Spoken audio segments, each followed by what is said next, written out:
أصر جوديو على هراكليون كما أطلق عليها الإغريق، وهي واحدة من أكبر موانئ العالم قبل 2300 عام.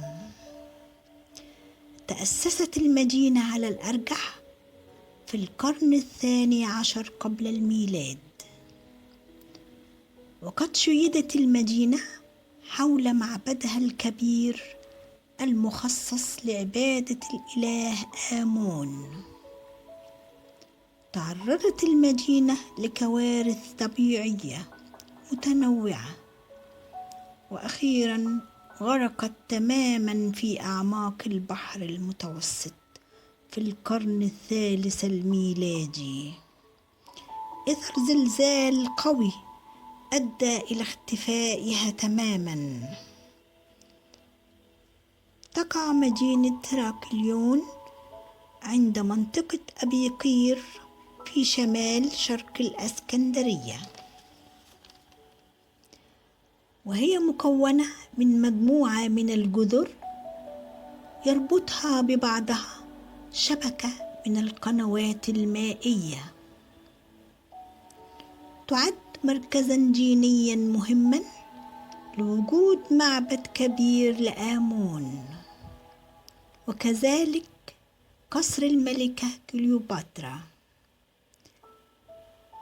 كما كانت المدينة هي ميناء الدخول الرسمي لجميع السفن القادمة من الإمبراطورية الرومانية إلى مصر.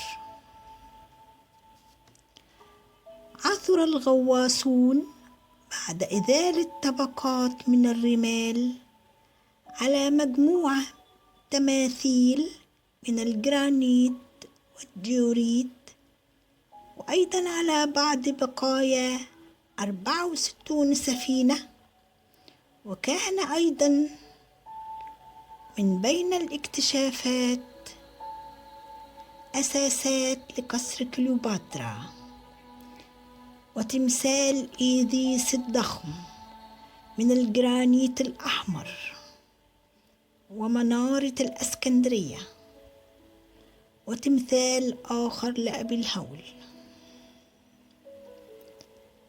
مدينة كليوباترا الغارقة حول الإسكندرية في ميناء الإسكندرية بها 11,000 قطعة أثرية يزورها الآلاف من الأفواج السياحية للغوص والاستمتاع.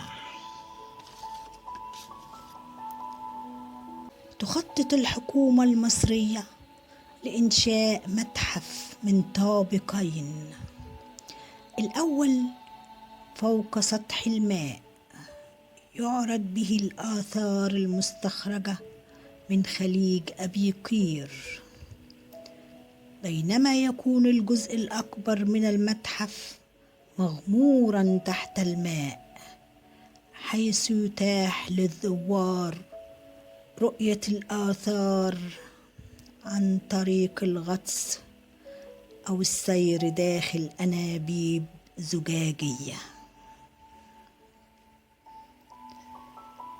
وقد طلبت الحكومة المصرية في عام 1968 من منظمة اليونسكو معاونتها في عمل خريطة للآثار الغارقة بمنطقة الميناء الشرقي،